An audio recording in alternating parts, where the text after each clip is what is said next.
എല്ലാവർക്കും നമസ്കാരം. ഞാൻ ഡോക്ടർ ജോയ്സ് കെ ജോർജ്. പുതിയ വീഡിയോയിലേക്ക് സ്വാഗതം. മഴക്കാലം എത്തിക്കഴിഞ്ഞിരിക്കുന്നു, പനിക്കാലവും. ഈ സമയത്ത് മാർക്കറ്റിൽ ഏറ്റവും കൂടുതൽ ചെലവുള്ള ഒരു സംഗതിയാണ് പനിക്കാപ്പി അല്ലെങ്കിൽ ചുക്ക് കാപ്പി എന്ന് പറയുന്നത്. ശരിക്കും പറഞ്ഞാൽ പണ്ട് മുതലേ കഫക്കെട്ടും ജലദോഷം വരുമ്പോൾ നമ്മുടെ വീടുകളിൽ ഉണ്ടാക്കിക്കൊണ്ടിരുന്ന ഒരു സംഗതിയാണ് പനിക്കാപ്പി എന്ന് പറയുന്നത്. എന്നാൽ ഇത് റെഡിമെയ്ഡ് ആയിട്ട് കിട്ടാൻ തുടങ്ങിയപ്പോൾ അത്തരത്തിലുള്ള ശീലങ്ങൾ നമ്മളിൽ നിന്ന് മാറിപ്പോകുന്നുണ്ടോ എന്നുള്ള കാര്യത്തിൽ സംശയമുണ്ട്.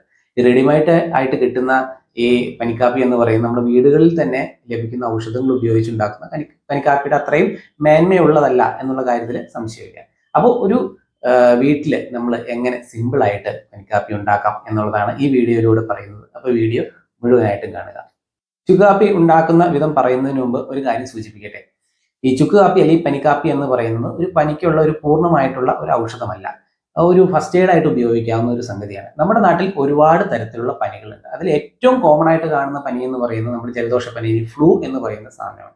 ഈ ഫ്ലൂവിനെ സംബന്ധിച്ചിടത്തോളം, ജലദോഷപ്പനിയെ സംബന്ധിച്ചിടത്തോളം ഈ ചുക്ക് കാപ്പി കുടിച്ച് 2 ദിവസം റെസ്റ്റ് ചെയ്താൽ തന്നെ ഈ പനി നമ്മളെ വിട്ടുപോകുന്നതാണ്. എന്നാൽ മറ്റു പനികൾ അങ്ങനെയല്ല. പ്രത്യേകിച്ച് ഡെങ്കിപ്പനി അല്ലെങ്കിൽ എലിപ്പനി, മഞ്ഞപ്പിത്തം തുടങ്ങിയ പനികളൊന്നും 2 ദിവസം ചുക്ക് കാപ്പി കുടിച്ചുകൊണ്ട് മാറുന്നില്ല. അപ്പൊ അതുകൊണ്ട് തന്നെ 2 ദിവസവും ചുക്ക് കാപ്പി കുടിച്ച് റെസ്റ്റ് ചെയ്തിട്ടും പനി കുറയുന്നില്ല, നിങ്ങളുടെ ബുദ്ധിമുട്ടുകൾ കൂടുകയാണ് എന്നുണ്ടെങ്കിൽ തീർച്ചയായിട്ടും നിങ്ങൾ ഒരു ഡോക്ടറുടെ സേവനം തേടണം. ആവശ്യമായിട്ടുള്ള ഇൻവെസ്റ്റിഗേഷൻസ് ചെയ്യണം. ഏത് തരത്തിലുള്ള പനിയാണെങ്കിലും തുടക്കത്തിൽ ചുക്ക് കാപ്പി ഉപയോഗിക്കുന്നതുകൊണ്ട് ദോഷം ചെയ്യില്ല എന്നുള്ളത് മാത്രമല്ല, പ്രയോജനകരവുമാണ്. അപ്പൊ നമ്മുടെ ചുക്ക് കാപ്പിയുടെ റെസിപ്പിയിലേക്ക് പോകാം.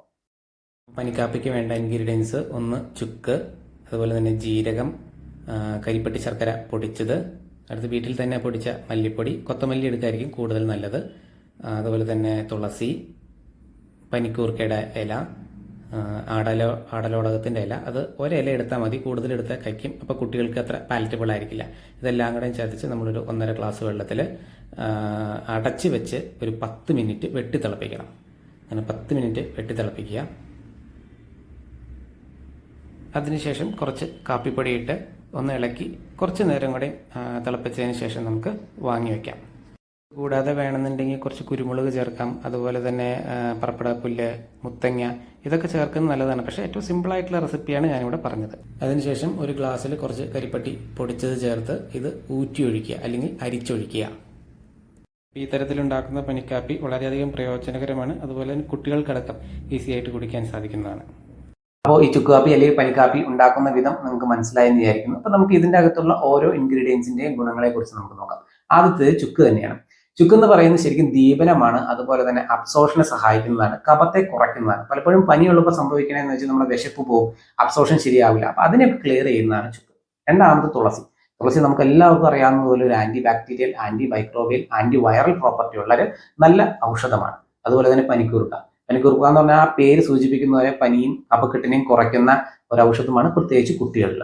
പിന്നെ ആടലോടകം. ആടലോടകം എന്ന് പറയുന്നത് ശ്വാസരോഗങ്ങളെ സംബന്ധിച്ചിടത്തോളം അഗ്രമായിട്ടുള്ള ഒരു ഔഷധമാണ്. അതുമാത്രമല്ല, ഈ ഡെങ്കിപ്പനി പോലുള്ള പനിയിൽ അവസാനത്തെ സ്റ്റേജിൽ ഈ പ്ലേറ്റ്ലെറ്റ് കൗണ്ട് കുറഞ്ഞിട്ട് ബ്ലീഡിംഗ് ഉണ്ടാകുന്ന ഒരു സ്ഥിതിയുണ്ട്. അതിനെ പൊതുവെ ആയുർവേദത്തിൽ രക്തപിത്തം എന്നാണ് പറയുന്നത്. ഈ രക്തപിത്തത്തിനും അഗ്രമായിട്ടുള്ള ഒരു ഔഷധമാണ് ആടലോടകം. അതുപോലെ തന്നെ മല്ലി.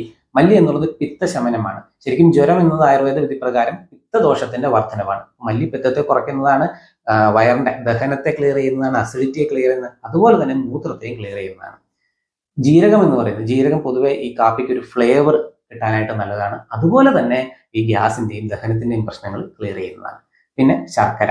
ഇവിടെ നമ്മൾ ഒരു പനിക്കാപ്പി എന്ന് പറയുമ്പോൾ എപ്പോഴും അതിനകത്ത് ഒരു മധുരം ആവശ്യമാണ്, നല്ല കലോറി ആവശ്യമാണ്. പനിയുടെ സമയത്ത് നമുക്ക് ഒരുപാട് കലോറി ലോസ് ഉണ്ട്, അതുപോലെ നമുക്ക് നല്ല ക്ഷീണം ഉണ്ടാവുകയും ചെയ്യും. അപ്പൊ ഇവിടെ നമുക്ക് പഞ്ചസാര ഉപയോഗിക്കുന്നതിനും നല്ലത് എപ്പോഴും ശർക്കരയാണ്, പ്രത്യേകിച്ച് കരിപ്പട്ടി ശർക്കര. പഞ്ചസാരയിൽ നിന്നുള്ള ശർക്കരയുടെ വ്യത്യാസം എന്ന് വെച്ച് കഴിഞ്ഞാൽ പഞ്ചസാരയിൽ പൂർണ്ണമായിട്ടും കലോറീസ് മാത്രമേ ഉള്ളൂ. പക്ഷെ ശർക്കരയിൽ വരുമ്പോൾ, പ്രത്യേകിച്ച് കരിപ്പട്ടിയിൽ വരുമ്പോൾ കാലറീസും ഉണ്ട്, അതിൻ്റെ കൂടെ തന്നെ അയണും വൈറ്റമിൻസ് മിനറൽസ് തുടങ്ങിയ ധാതു ലവണങ്ങളുണ്ട്. അത് തീർച്ചയായിട്ടും നമ്മുടെ ക്ഷീണം മാറ്റാനായിട്ട് സഹായിക്കും. പിന്നെ കാപ്പിപ്പൊടി. കാപ്പിപ്പൊടി എന്ന് പറയുന്നത് തീർച്ചയായിട്ടും നമുക്ക് അറിയാവുന്ന പോലെ കാപ്പിപ്പൊടിയിൽ കഫീൻ എന്ന് പറയുന്ന ഒരു കണ്ടന്റ് ഉണ്ട്. അത് ശരിക്കും വാസോ ഡൈലേറ്റർ ആണ്, എന്ന് പറഞ്ഞാൽ രക്തധമനികളെ വികസിപ്പിക്കുന്നതാണ്. അപ്പൊ ഈ ഒരു കഫീന്റെ മീഡിയത്തിൽ, കാപ്പിയുടെ മീഡിയത്തിൽ ഈ ഔഷധങ്ങൾ ചെല്ലുമ്പോൾ നമ്മുടെ ശരീരത്തിലേക്ക് പെട്ടെന്ന് തന്നെ ഈ ഔഷധത്തിന്റെ ഗുണങ്ങൾ സർക്കുലേറ്റ് ചെയ്ത് എത്താനായിട്ട് സഹായിക്കും. അപ്പൊ കാപ്പി പൊടി ഉപയോഗിക്കും മറ്റൊരു പ്രശ്നം എന്ന് പറയുന്നത് അസിഡിറ്റിയാണ്. എന്നാൽ നമ്മൾ ചുക്കും മല്ലിയും ജീരകവും ഒക്കെ ഇതിൽ ചേർക്കുന്നതുകൊണ്ട് തന്നെ അസിഡിറ്റിയുടെ പ്രശ്നം ഉണ്ടാകുന്നില്ല. അപ്പൊ കഫക്കെട്ടാണെങ്കിലും പനിയാണെങ്കിലും തുടക്കത്തിൽ തന്നെ ഈ ഒരു പനിക്കാപ്പി അല്ലെങ്കിൽ ചുക്ക് കാപ്പി ഉപയോഗിക്കുന്നത് നമുക്ക് തീർച്ചയായിട്ടും പ്രയോജനം ചെയ്യും. ശ്രദ്ധിക്കേണ്ട ഒറ്റ കാര്യമുള്ളൂ, 2 ദിവസമായിട്ട് നമുക്ക് പനിക്ക് കുറവില്ല എന്നുണ്ടെങ്കിൽ തീർച്ചയായിട്ടും ഒരു ഡോക്ടറുടെ നിർദ്ദേശപ്രകാരം മറ്റ് ഇൻവെസ്റ്റിഗേഷൻസ് ഒക്കെ ചെയ്യുക. അപ്പോൾ ഈ ഒരു ഇൻഫർമേഷൻ നിങ്ങൾക്ക് ഉപകാരപ്പെട്ടെങ്കിൽ ആളുകളിലേക്ക് ഷെയർ ചെയ്ത് കൊടുക്കുക. വീഡിയോ ഇഷ്ടപ്പെട്ടെങ്കിൽ ലൈക്ക് ചെയ്യുക. അപ്പോൾ മറ്റൊരു വീഡിയോയുമായി കാണാം. Thank you.